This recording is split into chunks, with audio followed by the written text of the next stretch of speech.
So I'm sure you probably heard by now about the hate crime that happened at the Church Avenue Q train station. If you hadn't heard, what happened was Miss Washington was getting off the train. She was like one of the last people getting off the train, so the platform was pretty empty, except for one white supremacist male standing on the platform. And it seems like he was looking for someone he thought he could overpower, and he thought he found that in Miss Washington. And he walks up to, or as Miss Washington's passing by, he attacks her. He grabs her, he starts punching her, or what she thought was punches, in the head, the arms, the back, and the chest, right? He's just punching her. And she asked him in the middle while she's enduring these blows, why are you doing this to me? I don't even know who you are. Like, why? Why are you doing this to me? And he said, you black bitch, and he's just wailing on her, okay? So he finally decides to stop, and her belongings have fallen to the floor, her Bluetooth and her sweater. So she bends down to pick up her sweater, and he didn't do anything to her, and she bends down to pick up the Bluetooth. He didn't do anything to her at that point because he's done enough. I guess he felt he'd done enough, and he's just standing there looking at her. So now you guys see the video where she is being interviewed by Kezia, and the witness is also being interviewed by Kezia and with the police there, right? So what you guys don't see afterwards is that EMT checks her out, okay? Make sure she's okay, right? And sends her home. Lucky thing Miss Washington has family that just kept checking on her and checking on her and checking on her. Because Miss Washington gets up from, of course she's resting. That's a traumatizing ordeal. She gets up and she finds blood, and her family members find blood on her sheets. She's trying to figure out where is this blood coming from, and realizes that she has 3 stab wounds on her back.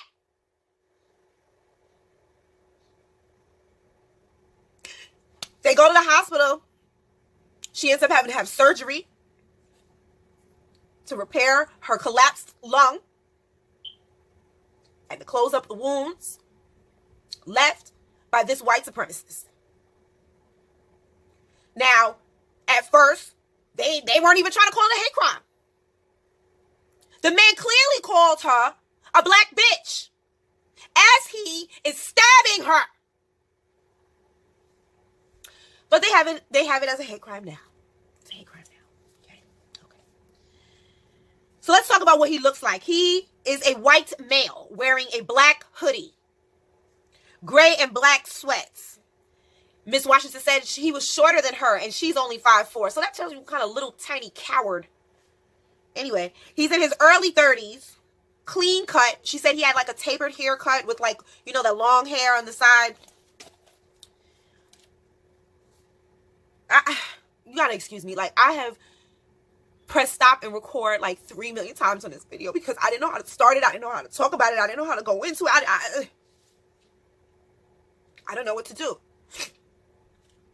I received this video at 3 o'clock in the morning from one of Kezia's friends. I didn't actually see the message until 5 in the morning. I got up early because I had to do my hair. So I'm kind of tired now, and it's just,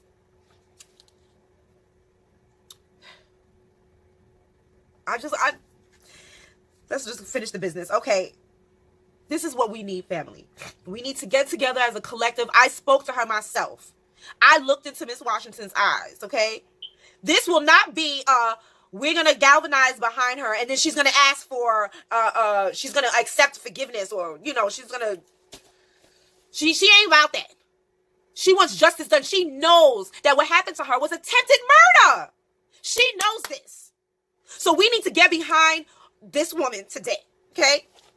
And right now, we have to pressure everybody, from the police department to the MTA to EMT to DA, all of that stuff. First of all, we got to find this man because he is still at large, okay? Then after he's found, he's been charged with a hate crime, but he also needs to be charged with attempted murder. That was attempted murder out of nowhere. We need all the videos to be released. All the videos that the MTA has, all the videos that the NYPD have. Because we know there's cameras, because had it been the other way around, it had cameras. We'd had film already. Had it been a black person, it would have been on TV already. We need immediate identification and arrest of this cowardly, tiny white supremacist. I just want to add some more of my thoughts about these EMT. How you get checked out by EMT and they miss 3 whole stab wounds?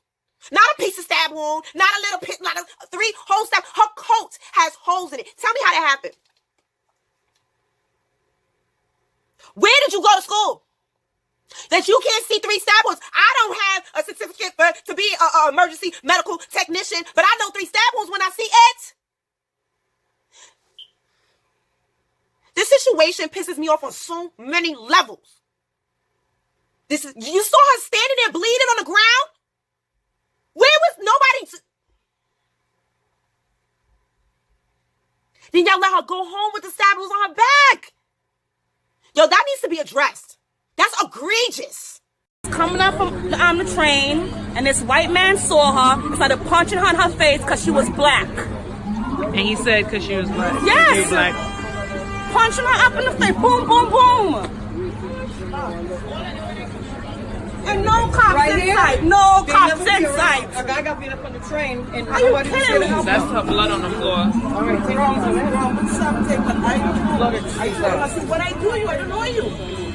And he just held you and just started. Yes, I said, huffing me up. I know I'm not feeling good. I want to fight. The fact I get it cold. So I'm not feeling well. We were ready. Our fellas back. We were ready. He was coming for us. He went. Jump on the train because I ran up here looking for police. None in sight. For the first time. None in sight. Did he look crazy or something? No, just look kind of.